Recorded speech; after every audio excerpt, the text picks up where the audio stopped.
एक नगर में एक ब्राह्मण रहता था।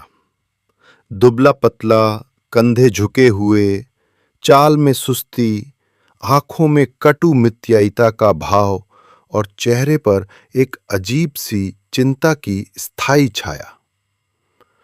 वो कोई अमीर नहीं था, लेकिन गरीब होते हुए भी उसके भीतर एक अजीब सी तसल्ली थी कि उसके पास बचत है। भिक्षा से जो मिलता वो उसे बड़े जतन से संभालता और हर दाने की गिनती करता। उसी नगर में लोग उसे कंजूस ब्राह्मण कहकर बुलाते थे और वो भी उस उपाधि को किसी चांदी की थाली की तरह संजोए घूमता। एक बार उसे भिक्षा में कुछ सत्तू मिले। अब कोई और होता तो वहीं खा पीकर संतोष कर लेता, लेकिन ये ब्राह्मण सोचने बैठ गया। थोड़े से सत्तू खाए और बाकी को एक घड़े में भरकर रस्सी से बांधकर खूंटी पर लटका दिया। उसके नीचे अपनी पुरानी खटिया खींच लाया और पीठ के नीचे हाथ रखकर लेट गया। आंखें अधमुंदी थीं, लेकिन दिमाग पूरा जगा हुआ था।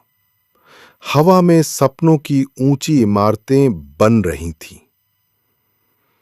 सोचने लगा, जब देश में अकाल पड़ेगा और लोगों के घर अनाज से खाली होंगे, तब यही सत्तू 100 रुपए में बिकेंगे। हां, पूरे 100 रुपए।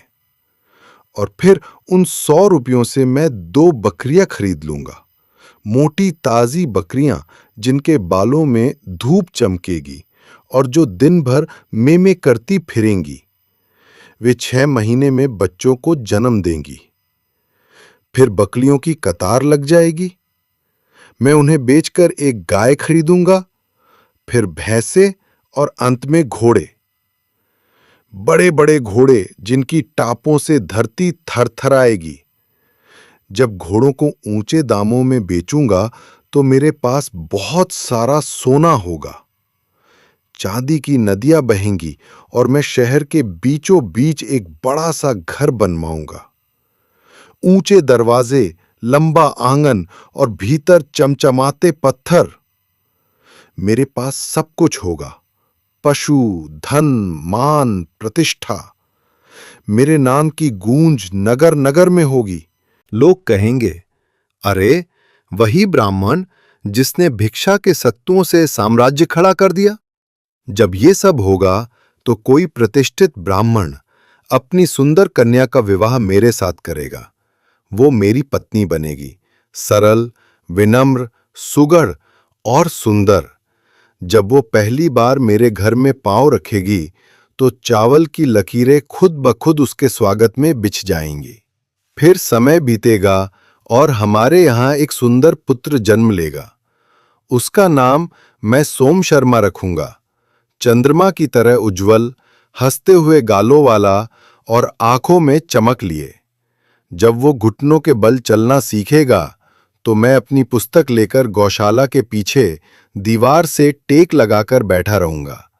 वहीं से उसे देखूंगा जब वो अपनी मां की गोद से उतरकर मेरी ओर आएगा।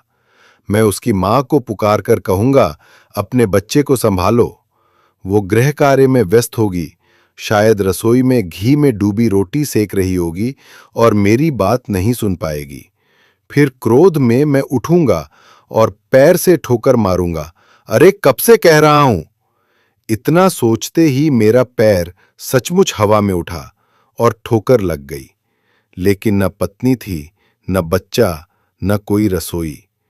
ठोकर लगी सीधा उस सत्तू भरे घड़े को जो खूंटी से लटक रहा था।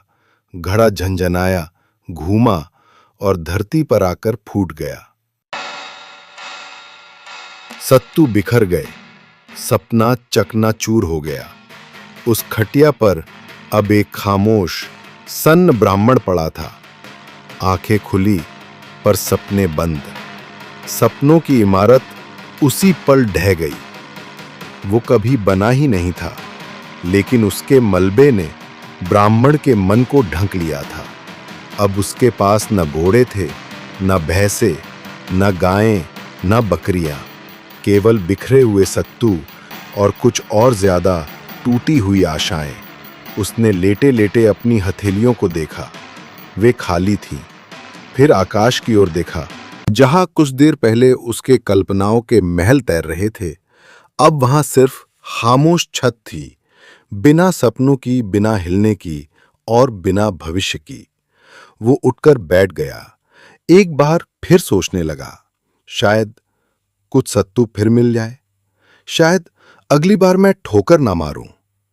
लेकिन कौन जानता है, अगली बार भी कोई सपना पल भर में टूट ना जाए। अगर कहानी पसंद आई हो तो हमारे चैनल को लाइक, सब्सक्राइब और शेयर करें और अपने विचारों को कमेंट बॉक्स में जरूर दें।